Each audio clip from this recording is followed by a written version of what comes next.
యతో ధర్మస్తతో హనుమ, యతో హనుమస్తతో జయ.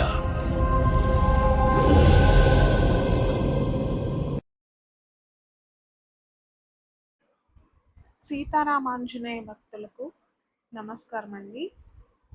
ఈరోజు మనం ఏలూరు డిస్టిక్ పుంగుటూరు మండలం నల్లమాడు అనే గ్రామానికి వచ్చామండి స్వామిని దర్శించుకోవడానికి.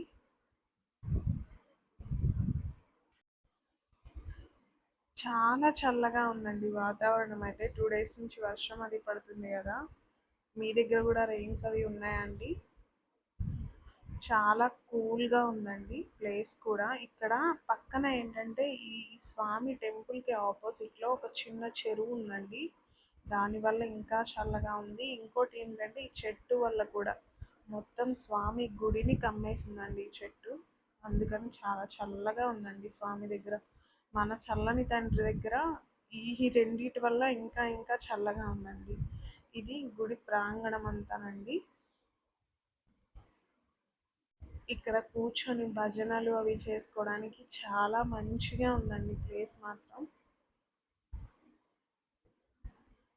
చూడండి, మన స్వామిని దర్శించుకుందాం రండి. స్వామి చూడండి, భక్తాంజనేయ స్వామిగా భక్తులకు దర్శనమిస్తున్నారండి. ఇక్కడ మన ఆంజనేయ స్వామి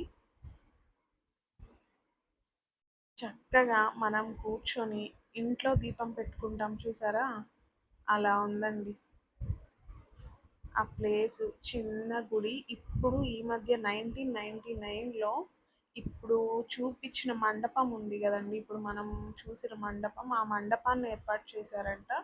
ఇంతకు ముందు వరకు మాత్రం ఓన్లీ ఇప్పుడు మనం చూస్తున్న ఈ గర్భగుడి చిన్న గుడి మాత్రమే ఉండేదంటండి.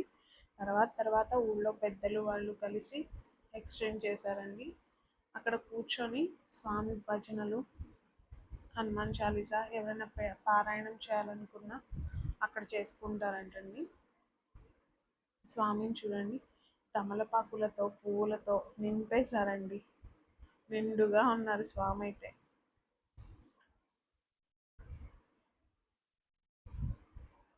ఈరోజు మేము వీడియో తీస్తుంది సాటర్డే రోజు అండి. మీరు కూడా స్వామికి పూజ చేసుకుంటున్నారా అండి? ఏమన్నా మీకు దగ్గరలో ఉన్న దేవాలయాలకు, స్వామి దేవాలయాలు దర్శించుకోవడానికి వెళ్తున్నారా అండి? నాకు చెప్పండి డెఫినెట్గా. ఒక్కరైనా ప్లీజ్ అండి, మా కోసం ఒక్కరైనా స్వామి సత్యాన్ని తెలుసుకొని మారండి. స్వామి భక్తులుగా అవుదామండి. నమ్మి, నిజంగా నమ్మి మీకే భారం అని చెప్పండి. ప్రతి దానికి స్వామి మీకు అండగా ఉంటారండి. ఇప్పుడున్న మన పరిస్థితుల్లో ఏ కష్టం వచ్చినా, ఏం ఏ సంతోషం వచ్చినా మనం బయట వాళ్ళకు చెప్పుకునే పరిస్థితి లేదండి. కన్న తల్లిదండ్రితో కూడా చెప్పుకునే పరిస్థితి లేదు మనకి. కష్టం వచ్చింది అంటే ఎగతాళి చేస్తారు, ఏదైనా బాధ వచ్చింది అంటే నవ్వుతారు. అదండి ఆ పరిస్థితుల్లో ఆ జనాల మధ్య మనం బతుకుతున్నాం. మీకు కూడా తెలుసు అదంతా. అది బయట వాళ్ళకి చెప్పుకునే కన్నా, ఏదొచ్చినా, కష్టం వచ్చినా సుఖం వచ్చినా కానీ, కష్టం వచ్చిందంటే స్వామి మీదే భారం స్వామి, ఈ కష్టం నా వల్ల కావట్లేదు స్వామి, నేను చేయాల్సిందంతా చేశాను స్వామి అని స్వామి మీద భారం వేయండి. ఆయన అయితే నలుగురు నవ్వినట్టు నవ్వరు కదండి. మీకు తప్పకుండా సాయం చేస్తారు, మీకు ఒక దారి చూపిస్తారు.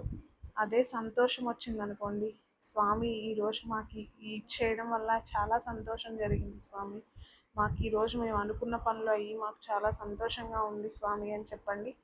స్వామి ఏమి ఈర్ష్య పడరు కదండి, అసూయ పడరు కదండి. మీరు కూడా కష్టం వచ్చినా సుఖం వచ్చినా ఇలా స్వామికి చెప్పుకోవడం మనం అలవాటు చేసుకోవాలండి. ఆయనే మనకి ఫ్రెండ్, ఆయనే మనకు తల్లి, ఆయనే మనకు దైవం. అన్నీ ఆయనే అనుకుని నమ్మి స్వామికి చెప్పుకోండి. ఇక్కడ మేము కూడా దీపం పెట్టుకుంటున్నామండి. నిజంగా ఇంట్లో కూర్చొని మనం దీపం పెట్టుకుంటాం చూడండి, ఆ ఫీల్ వచ్చిందండి ఈరోజైతే.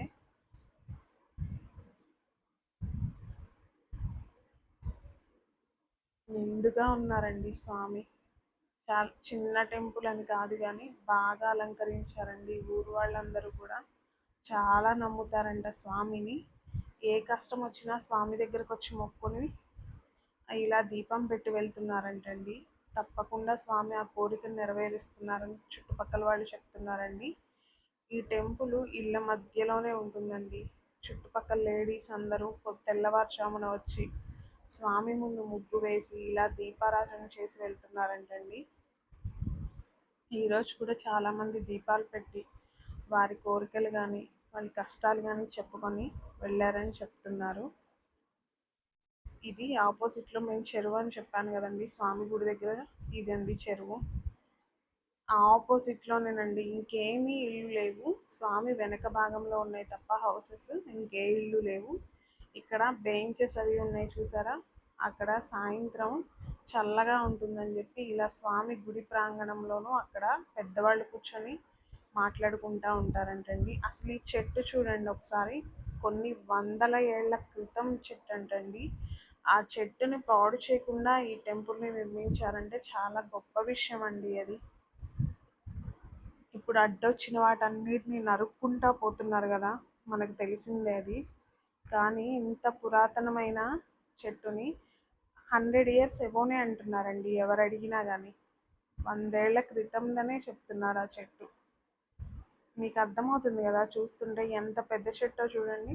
అసలు ఆ గుడినంతా కవర్ చేసేసారండి ఆ చెట్టు.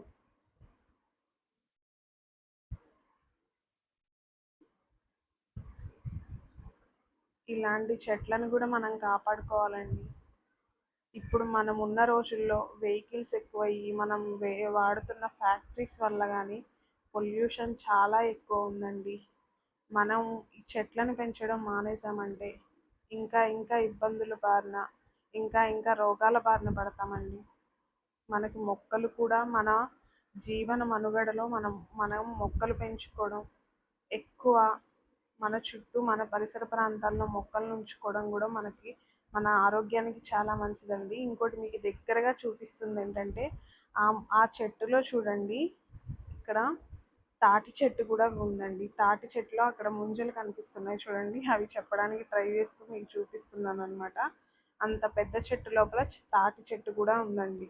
ఇదండి ఈరోజు వీడియో. మీ అందరికీ నచ్చిందని అనుకుంటున్నాను. దగ్గరలో ఉన్న వాళ్ళైతే తప్పకుండా వెళ్ళి దర్శనం చేసుకోండి. దూర ప్రాంతాల్లో ఉన్న వాళ్ళైతే మా కళ్ళతో స్వామిని మీకు చూపిస్తున్నామండి. దర్శించుకొని మీ కష్టాల నుండి, మీ ఇబ్బందుల నుండి బయటపడాలని కోరుకుంటున్నాను.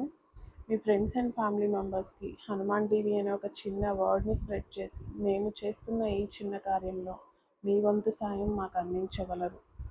మన హనుమాన్ ఫ్యామిలీలో జాయిన్ అవ్వడానికి కమ్యూనిటీలో గ్రూప్ ఒకటి ఉందండి, మీకు నచ్చితే జాయిన్ అవ్వగలరు.